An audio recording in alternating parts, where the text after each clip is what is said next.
The Odyssey by Homer. Translated by Samuel Butler. Book 23.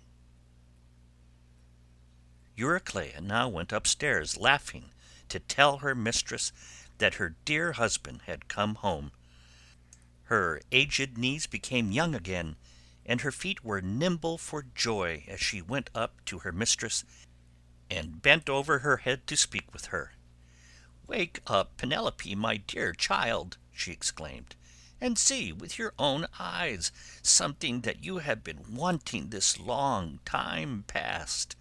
Ulysses has at last indeed come home again, and has killed the suitors who were giving so much trouble in his house, eating up his estate and ill-treating his son." "My good nurse," answered Penelope, "you must be mad. The gods sometimes send some very sensible people out of their minds, and make foolish people become sensible. This is what they must have been doing with you, for you always used to be a reasonable person. Why should you thus mock me when I have trouble enough already, talking such nonsense and waking me up out of a sweet sleep that had taken possession of my eyes and closed them?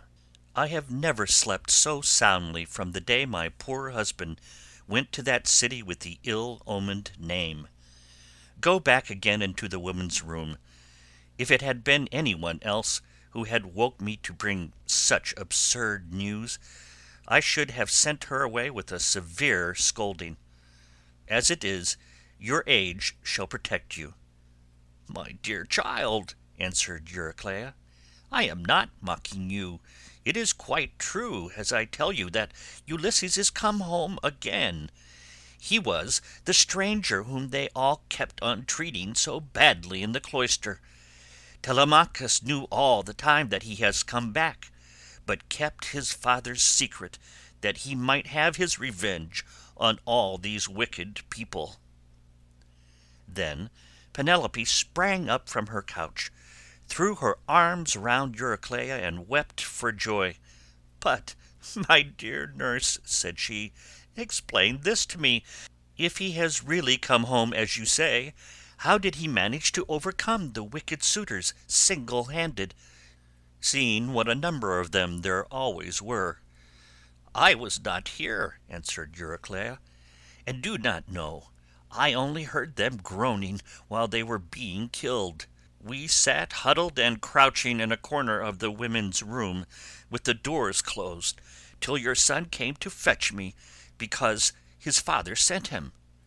Then I found Ulysses standing over the corpses that were lying on the ground all round him, one on top of the other. You would have enjoyed it if you could have seen him standing there, all bespattered with blood and filth, and looking just like a lion. But the corpses are now all piled up in the gatehouse that is in the outer court, and Ulysses has lit a great fire to purify the house with sulphur. He has sent me to call you, so come with me, that you may both be happy together after all. For now at last the desire of your heart has been fulfilled. Your husband is come home to find both wife and son alive and well, and to take his revenge in his own house on the suitors who behaved so badly to him." "My dear nurse," said Penelope, "do not exult too confidently over all this. You know how delighted everyone would be to see Ulysses come home, more particularly myself, and the son who has been born to both of us. But what you tell me cannot be really true. It is some god who is angry with the suitors for their great wickedness, and has made an end of them, for they respected no man in the world, neither rich nor poor, who came near them, and they have come to a bad end in consequence of their iniquity. Ulysses is dead, far away from the Achaean land, and he will never return home again." Then nurse Euryclea said, "My child, what are you talking about? But you are all hard of belief, and have made up your mind that your husband is never coming, although he is in the house and by his own fireside at this very moment. Besides, I can give you another proof. When I was washing him, I perceived the scar which the wild boar gave him, and I wanted to tell you about it, but in his wisdom he would not let me, and clapped his hands over my mouth. So come with me, and I will make this bargain with you. If I am deceiving you, you may have me killed by the most cruel death you can think of."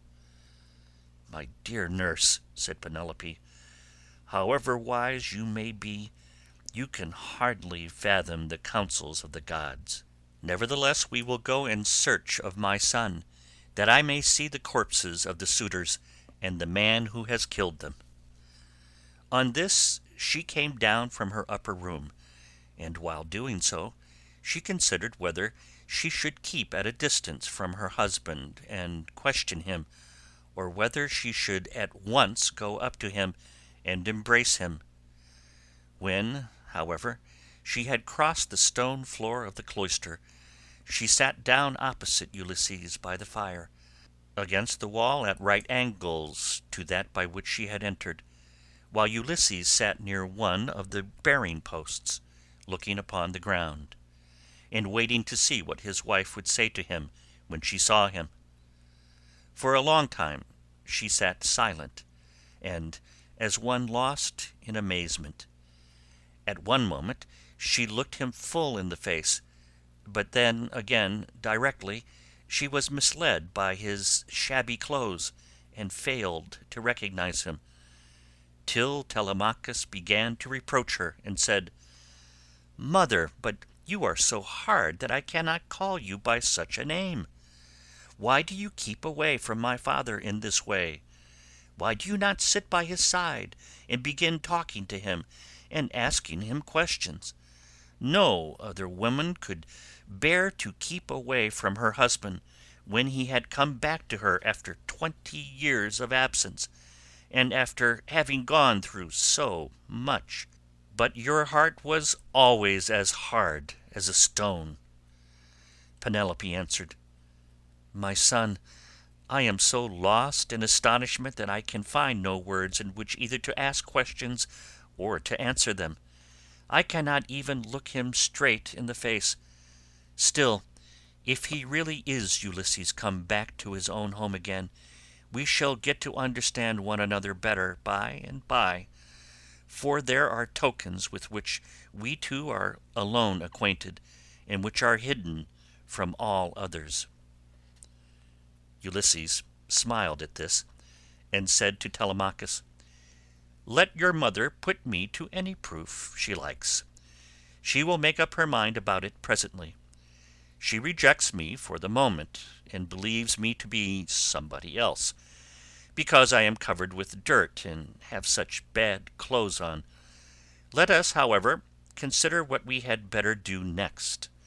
When one man has killed another, even though he was not one who would leave many friends to take up his quarrel, the man who has killed him must still say good-bye to his friends and fly the country, whereas we have been killing the stay of a whole town, and all the picked youth of Ithaca. I would have you consider this matter." "Look to it yourself, father," answered Telemachus, "for they say you are the wisest counsellor in the world, and that there is no other mortal man who can compare with you. We will follow you with right good will, nor shall you find us to fail you in so far as our strength holds out." "I will say what I think will be best," answered Ulysses. "First, wash and put your shirts on. Tell the maids also to go to their own room and dress. Phemius shall then strike up a dance tune on his lyre, so that if people outside hear, or any of the neighbours, or someone going along the street happens to notice it, they may think there is a wedding in the house, and no rumours about the death of the suitors will get about in the town before we can escape to the woods upon my own land. Once there, we will settle which of the courses heaven vouchsafes us shall seem wisest." Thus did he speak, and they did even as he had said. First they washed and put their shirts on, while the women got ready. Then Phemius took his lyre and set them all longing for sweet song and stately dance. The house re-echoed with the sound of men and women dancing, and the people outside said, "I suppose the queen has been getting married at last. She ought to be ashamed of herself for not continuing to protect her husband's property until he comes home." This was what they said, but they did not know what it was that had been happening. The upper servant, Eurynome, washed and anointed Ulysses in his own house, and gave him a shirt and cloak, while Minerva made him look taller and stronger than before. She also made the hair grow thick on the top of his head, and flow down in curls like hyacinth blossoms. She glorified him about the head and shoulders, just as a skilful workman who has studied art of all kinds under Vulcan or Minerva, and his work is full of beauty, enriches a piece of silver plate by gilding it. He came from the bath looking like one of the immortals, and sat down opposite his wife on the seat he had left. "My dear," said he, "heaven has endowed you with a heart more unyielding than woman ever yet had. No other woman could bear to keep away from her husband when he had come back to her after 20 years of absence, and after having gone through so much. But come, nurse, get a bed ready for me. I will sleep alone, for this woman has a heart as hard as iron." "My dear," said Penelope, "I have no wish to set myself up, nor to depreciate you, but I am not struck by your appearance, for I very well remember what kind of a man you were when you set sail from Ithaca.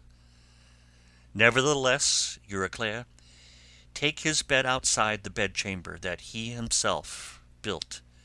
Bring the bed outside this room, and put bedding upon it with fleeces, good coverlets, and blankets."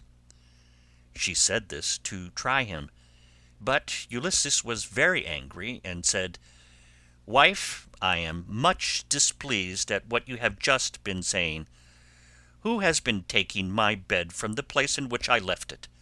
He must have found it a hard task, no matter how skilled a workman he was, unless some god came and helped him to shift it. There is no man living, however strong and in his prime, who could move it from its place, for it is a marvellous curiosity which I made with my very own hands. There was a young olive growing within the precincts of the house, in full vigour, and about as thick as a bearing post. I built my room round this with strong walls of stone, and a roof to cover them, and I made the doors strong and well fitting. Then I cut off the top boughs of the olive tree, and left the stump standing. This I dressed roughly from the root upwards, and then worked with carpenter's tools well and skilfully, straightening my work by drawing a line in the wood, and making it into a bed prop. I then bored a hole down the middle, and made it the centre post of my bed, at which I worked till I had finished it, inlaying it with gold and silver. After this I stretched a hide of crimson leather from one side of it to the other. So you shall see I know all about it, and I desire to learn whether it is still there, or whether anyone has been removing it by cutting down the olive tree at its roots." When she heard the sure proofs Ulysses now gave her, she fairly broke down. She flew weeping to his side, flung her arms about his neck, and kissed him. "Do not be angry with me, Ulysses," she cried. you who are the wisest of mankind. We have suffered, both of us. Heaven has denied us the happiness of spending our youth and of growing old together. Do not then be aggrieved or take it amiss that I did not embrace you thus as soon as I saw you. I have been shuddering all the time, through fear that someone might come here and deceive me with a lying story, for there are many very wicked people going about. Jove's daughter Helen would never have yielded herself to a man from a foreign country if she had known that the sons of Achaeans would come after her and bring her back. Heaven put it in her heart to do wrong, and she gave no thought to that sin, which has been the source of all our sorrows. Now, however, that you have convinced me by showing that you know all about our bed, which no human being has ever seen but you and I, and this single maidservant, the daughter of Actor, who was given me by my father on my marriage, and who keeps the doors of our room. Hard of belief though I have been, I can mistrust no longer." Then Ulysses in his turn melted, and wept as he clasped his dear and faithful wife to his bosom. As the sight of land is welcome to men who are swimming towards the shore, when Neptune has wrecked their ship with the fury of his winds and waves, a few alone reach the land, and these, covered with brine, are thankful when they find themselves on firm ground and out of danger. Even so was her husband welcome to her as she looked upon him, and she could not tear her two fair arms from about his neck. Indeed, they would have gone on indulging their sorrow, till rosy-fingered morn appeared, had not Minerva determined otherwise, and held night back in the far west, while she would not suffer dawn to leave Oceanus, nor to yoke the two steeds Lampus and Phaeton, that bear her onward to break the day upon mankind. At last, however, Ulysses said, "Wife, we have not yet reached the end of our troubles. I have an unknown amount of toil still to undergo. It is long and difficult, but I must go through with it, for thus the shade of Tiresias prophesied concerning me, on the day when I went down into Hades to ask about my return and that of my companions. But now let us go to bed, that we may lie down and enjoy the blessed boon of sleep." "You shall go to bed as soon as you please," replied Penelope, "now that the gods have sent you home to your own good house and to your country. But as heaven has put it in your mind to speak of it, tell me about the task that lies before you. I shall have to hear about it later, so it is better I should be told at once." "My dear," answered Ulysses, "why should you press me to tell you? Still, I will not conceal it from you, though you will not like it. I do not like it myself, for Tiresias bade me travel far and wide, carrying an oar, till I came to a country where the people have never heard of the sea, and do not even mix salt with their food. They know nothing about ships, nor oars that are as the wings of a ship. He gave me this certain token which I will not hide from you. He said that a wayfarer should meet me and ask me whether it was a winnowing shovel that I had on my shoulder. On this I was to fix my oar in the ground and sacrifice a ram, a bull and a boar to Neptune, after which I was to go home and offer hecatombs to all the gods in heaven, one after the other. As for myself, he said that death should come to me from the sea, and that my life should ebb away very gently, when I was full of years and peace of mind, and my people should bless me. all this, he said, should surely come to pass.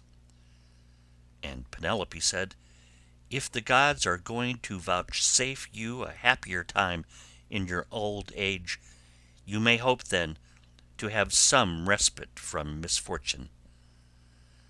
Thus did they converse. Meanwhile Eurynome and the nurse took torches and made the bed ready with soft coverlets. As soon as they had laid them, the nurse went back into the house to go to her rest, leaving the bedchamber woman Eurynome to show Ulysses and Penelope to bed by torchlight. When she had conducted them to their room she went back, and they then came joyfully to the rites of their own old bed. Telemachus, Philoetius, and the swineherd now left off dancing, and made the women leave off also. They then laid themselves down to sleep in the cloisters. When Ulysses and Penelope had had their fill of love, they fell talking with one another.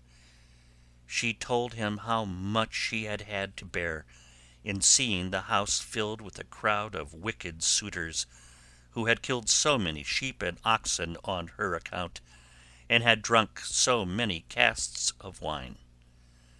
Ulysses, in his turn, told her what he had suffered, and how much trouble he had given to other people. He told her everything, and she was so delighted to listen that she never went to sleep till he had ended his whole story. He began with the victory over Cicons, and how he thence reached the fertile land of the lotus eaters. He told her all about the Cyclops, and how he had punished him for having so ruthlessly eaten his brave comrades. How he then went on to Aeolus, who received him hospitably and furthered him on his way. And even so, he was not to reach home, for to his grief a hurricane carried him out to sea again. How he went to the Lastrygonian city Telepylus, where the people destroyed all his ships with their crews, save himself and his own ship only.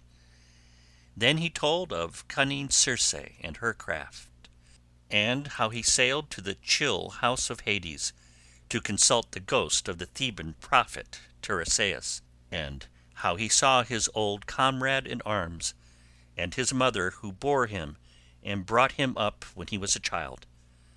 How he then heard the wondrous singing of the sirens, and went on to the wandering rocks and terrible Charybdis and to Scylla, whom no man had ever yet passed in safety. How his men then ate the cattle of the sun god, and how Jove, therefore, struck the ship with his thunderbolts, so that all his men perished together, himself alone being left alive. How, at last, he reached the Ogygian island, and the nymph Calypso, who kept him there in a cave, and fed him, and wanted him to marry her, in which case she intended making him immortal, so that he should never grow old.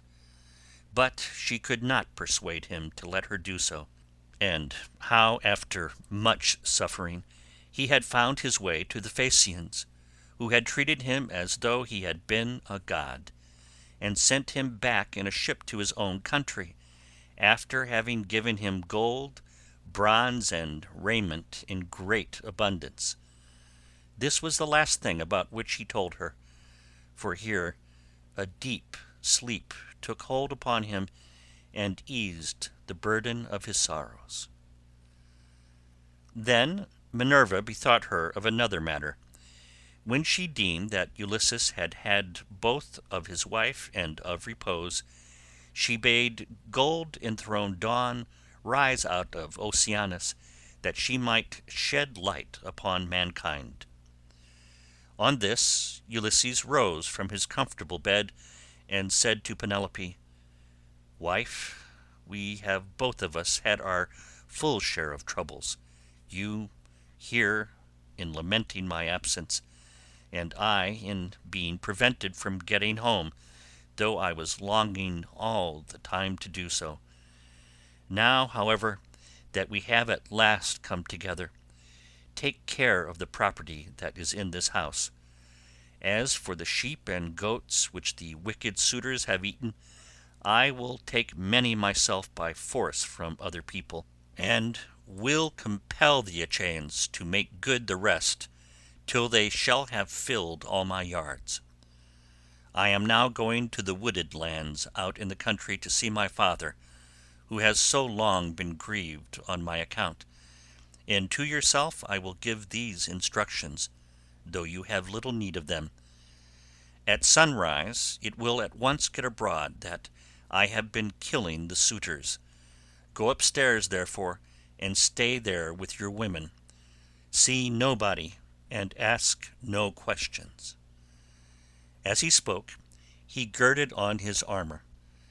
Then he roused Telemachus, Philoetius, and Eumaeus, and told them all to put on their armour as well. This they did, and armed themselves. When they had done so, they opened the gates and sallied forth, Ulysses leading the way. It was now daylight, but Minerva nevertheless concealed them in darkness, and led them quickly out of the town.